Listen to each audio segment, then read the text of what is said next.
Hello दोस्तों, आज हम बात करने वाले हैं बिहार विधानसभा चुनाव के बारे में। क्या किसकी जीत होगी, किसकी हार।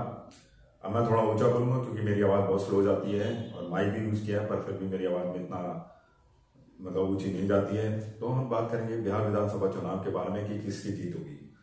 वैसे तो आकलन ये लगाया जा रहा है विपक्ष के द्वारा, और वैसे बहुत से लोग सोचते हैं, मैं विपक्षियों की तरफ से बात कर रहा हूँ, मैं ये नहीं कह रहा मैं विपक्ष हूँ, कि शायद ईवीएम में गड़बड़ी करके बीजेपी चुनाव जीतती है, सत्ता में आती है।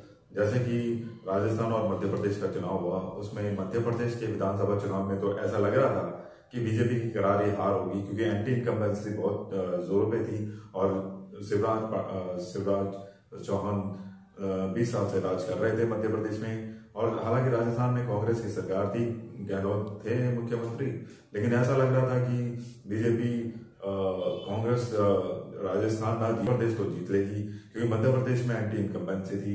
हालांकि राजस्थान में लाल डायरी का बहुत जिक्र हो रहा था, लेकिन फिर भी कांग्रेस आश्वस्त थी कि किसी तरह से तो कांग्रेस की सरकार कायम रहेगी, लेकिन ऐसा हुआ नहीं। बीजेपी ने दोनों मध्य प्रदेश और राजस्थान के चुनाव बड़ी अच्छी आसानी से और बड़े मार्जिन से जीत लिए। और लेकिन बीजेपी ने शिवराज चौहान को हटाकर कोई नया मुख्यमंत्री बिठाया। ऐसे राजस्थान में भी बीजेपी की जीत हुई तो कोई नया ही मुख्यमंत्री बिठाया। तो ये तो होगी राजस्थान और मध्य प्रदेश से विधानसभा के चुनाव। तो अब लोकसभा 2024 के चुनाव आने थे, जिसमें लोगों को लग रहा था और बीजेपी को तो लग रहा था इस बार बीजेपी को प्रचंड जीत मिलेगी, शायद 400 पार हो जाए। लेकिन विपक्षियों ने शायद सवाल उठा दिया, शायद ईवीएम में गड़बड़ी करके ही ऐसा संभव हो सकता है। तो शायद ये विपक्ष की तरफ से मानना है कि बीजेपी ने सोचा हो कि शायद ईवीएम पे किसी का शक गहरा ना हो, इसलिए बीजेपी को सीटें दिलवाई जाए 245 या 250, ताकि लोगों को लगे हाँ बीजेपी को हराया जा सकता है। लेकिन सरकार तो बनेगी बीजेपी की, और बनी भी बीजेपी की, और मोदी जी 245 लाए, और लेकिन सहयोगी नीतीश कुमार और चंद्रबाबू नायडू की मदद से मोदी जी तीसरी बार प्रधानमंत्री बने। अब लोगों के दिमाग से इस बात को हटाया गया कि देखो ईवीएम में गड़बड़ी नहीं होती, अगर गड़बड़ी होती तो बीजेपी 400 पार सीटें लाती, जो कि हुआ नहीं। लेकिन लोगों को ये समझना होगा, या बीजेपी को ये समझना होगा 400 पार सीटें आती कैसे। इसका मतलब तो ये हो जाता दलित और पिछड़े और अति पिछड़ों ने बहुत वोट दिया है और मुसलमानों ने भी दिया है, तभी तो 400 पार सीटें आती। और वहां से साउथ के लोगों ने भी बहुत वोट किया है, जो कि साउथ के लोगों को माना जाता है कि वो ज्यादा बीजेपी की तरफ जाते नहीं है। तो फिर बीजेपी को 400 सीट आ जाती तो फिर तो लोगों का शक ईवीएम पे गहरा हो जाता है। इसलिए बीजेपी ने सोची समझी रणनीति के अनुसार अपने आप को 245 सीटें ही दिलवाई लोकसभा में, और फिर भी अपनी सरकार बना ली, क्योंकि नीतीश और चंद्रबाबू नायडू ने उनको सपोर्ट किया। तो इस तरह से बीजेपी वालों को ये समझ आ गया कि अब शायद लोगों के दिमाग में ईवीएम में गड़बड़ी का कोई शक नहीं रहेगा, क्योंकि सिर्फ बीजेपी को 245 सीटें मिली। अगर 400 मिल जाती तो लोग पूछते कि कैसे भाई दलित और पिछड़े, अति पिछड़े, चलो पिछड़े तो वोट दे देंगे, मुसलमान कैसे बीजेपी को वोट दे देंगे। ये तो क्योंकि बीजेपी को माना जाता मुसलमानों के खिलाफ है, और दूसरा बीजेपी रिजर्वेशन हटाने के पूरे मकसद में है, चाहती है कि रिजर्वेशन हटाए। तो फिर कैसे दलित और अति पिछड़े बीजेपी को वोट देते 2024 में। तो इस तरह से बीजेपी 2024 का चुनाव महज 245 सीटें जीतकर दिखाया कि ईवीएम में कोई गड़बड़ी नहीं की जा सकती। तो इसका सबूत ये माना जाता है कि फिर जब हरियाणा का चुनाव हुआ और लोगों को लगा कि इस बार तो पक्का बीजेपी हारेगी हरियाणा में, क्योंकि एंटी इनकम्बेंसी जोरों पे थी, मनोहर लाल खट्टर की सरकार खतरे में थी, तो लेकिन फिर भी बीजेपी जीत गई। ऐसा कैसे हो गया? तो लोगों को लगा कि ईवीएम में ही गड़बड़ी है। लेकिन शायद बीजेपी ने ऐसा किया कि कांग्रेस को भी इतनी सीटें दी और खुद तो थोड़ी मेजोरिटी लेगी, ताकि लोगों को शक ना हो, कांग्रेस भी खुश रहे कि चलो हमें इतनी तो सीटें मिली, हमने मोदी को डराया तो हमने बीजेपी को हराने के करा पर तो पहुंचे। फिर इसके बाद दिल्ली का इलेक्शन, विधानसभा इलेक्शन आया, उसमें लगा कि केजरीवाल को तो शायद बीजेपी कभी जन्मों में हरा ही नहीं सकती। ऐसा खुद केजरीवाल कहते थे कि इस जन्म में तो आप हमें मोदी जी हरा नहीं सकते। लेकिन फिर भी बीजेपी वो चुनाव जीती और केजरीवाल जी को 22 सीटों पर ही संतोष करना पड़ा। अब केजरीवाल जी गायब हैं, तो केजरीवाल जी अब ये भी नहीं कह सकते ईवीएम में गड़बड़ी है, क्योंकि उनको ठोस सबूत देने पड़ेंगे। तो ये तो विपक्ष वालों की सोच है कि ईवीएम में गड़बड़ी होती है, जैसा कि लग भी रहा है कि बीजेपी मन मर्जी तरीके से जो चुनाव जीतना चाहती है वो तो जीत लेती है, लेकिन लोकसभा में जानबूझकर इतनी सीटें कम लाती है, लेकिन फिर भी सरकार बीजेपी की बनती है। और बाकी राज्यों में तो बीजेपी बम्पर सीटें ले आती है, वो कैसे लाती है ये समझना होगा। अब जो कि बिहार का चुनाव आ रहा है उसमें तो ऐसा लग रहा है कि बिहार में नीतीश को हटाकर बीजेपी अपना मुख्यमंत्री बनाएंगी।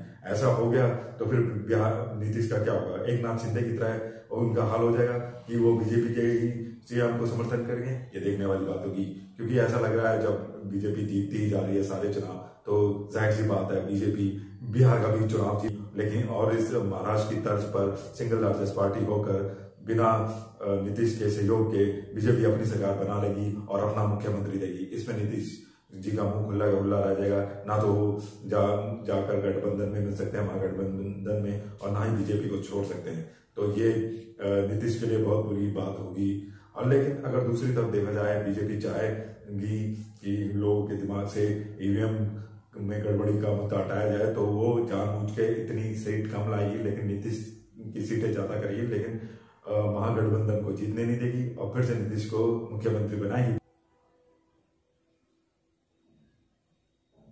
संदर्भ में बिहार के विधानसभा चुनाव के संदर्भ में तो हमें ऐसा लग रहा है कि बीजेपी तो स्थिति दे सकती है, या तो बीजेपी खुद की मेजोरिटी लाएगी, जैसा कि विपक्ष सोचता है ईवीएम में गड़बड़ी करके, और अपना मुख्यमंत्री देगी सिंगल लार्जेस्ट पार्टी के। जब ना तो उनको नीतीश की जरूरत पड़ेगी, लेकिन नीतीश भी मजबूरी में ना तो महागठबंधन में जाएंगे और ना ही बीजेपी को छोड़ सकते हैं, और उनको एक नाथ शिंदे की तरह बीजेपी के मुख्यमंत्री को सपोर्ट करना पड़ेगा। और या दूसरी कंडीशन ये हो सकती है कि बीजेपी को अगर लगेगा कि लोगों में कहीं शक ना हो जाए, ईवीएम में गड़बड़ी होती है, तो बीजेपी अपनी इतनी सीटें लाएगी, और लेकिन नीतीश की सीटें बढ़ा देगी ताकि बनाया जाए तो मुख्यमंत्री नीतीश को बना दिया जाए। इससे हमें कोई फर्क नहीं पड़ेगा बीजेपी को, लेकिन महागठबंधन की सरकार हम किसी भी हालत में बनने नहीं देंगे। तो दो कंडीशन रहेगी, या तो बीजेपी महाराष्ट्र की तर्ज पर अपना मुख्यमंत्री देगी और नीतीश को चाहकर ना चाहकर भी बीजेपी को सपोर्ट करना पड़ेगा, और दूसरी कंडीशन यह है कि बीजेपी खुद अपनी कम सीटें कम कर लेगी और नीतीश की बढ़ा के नीतीश को ही मुख्यमंत्री बना देगी। क्योंकि अभी तो बीजेपी काफी राज्य चुनाव जीत गई है और उसमें अपने मुख्यमंत्री है, इसलिए नीतीश को ही मुख्यमंत्री बनाना बेहतर रहेगा, ताकि बंगाल में बीजेपी कुछ ऐसा करे कि बंगाल में बीजेपी जीते और अपना मुख्यमंत्री दे सके। तो ये सारी कोशिशें सिर्फ बंगाल इलेक्शन के लिए है। बीजेपी को कोई फर्क नहीं पड़ता कि वो बिहार में अपना मुख्यमंत्री दे पाए या ना दे पाए, लेकिन लोगों के दिमाग से सिर्फ ईवीएम का शक हटाने के लिए बीजेपी चाहेगी कि नीतीश को ही मुख्यमंत्री बनाया जाए, और बीजेपी अपनी इतनी सीटें लाएगी, लेकिन इतनी तो सीटें लाएगी कि नीतीश कुमार अपनी मनमानी ना कर पाए, लेकिन नीतीश कुमार अपने मुख्यमंत्री बने रहेंगे। ऐसा ये कंडीशन, सेकंड कंडीशन ज्यादा प्रबल लगती है, क्योंकि बीजेपी खुद का अपना मुख्यमंत्री नहीं बनाना चाहेगी, क्योंकि फिर लोगों में ईवीएम में शक बहुत गहरा पड़ जाएगा, और नीतीश का भी कुछ भरोसा नहीं है कि क्या पता वो छोड़ के भी जा सकते हैं। तो नीतीश को ही मुख्यमंत्री बनाएगी बीजेपी। तो हम इस निष्कर्ष पर पहुंचते हैं कि बिहार में बीजेपी की सरकार ही बनेगी, चाहे तो नीतीश को ही मुख्यमंत्री बनाएंगे, या फिर नीतीश को अगर शिंदे जैसा हो तो शायद नहीं करेगी बीजेपी, क्योंकि फिर शक भी गहरा हो जाएगा। इसलिए नीतीश कुमार ही बीजेपी की तरफ से मुख्यमंत्री रहेंगे, ऐसा है। क्योंकि बीजेपी जो चाह रही है वो चाह रही है कि किसी तरह बंगाल को जीता जाए, बंगाल में कितनी भी खुराफात की जा सके वो बीजेपी अपनाएगी, और इस बार ममता बनर्जी की सरकार को हटाकर बीजेपी बंगाल को जीतना चाहेगी। सिर्फ यही मकसद है। बिहार में तो चलो बीजेपी शायद नीतीश को ही मुख्यमंत्री बनाएगी, ऐसा हमें लग रहा है। तो दोस्तों आज के लिए इतना ही, आगे मिलते हैं फिर कोई नई विषय के। Okay, bye bye, thank you.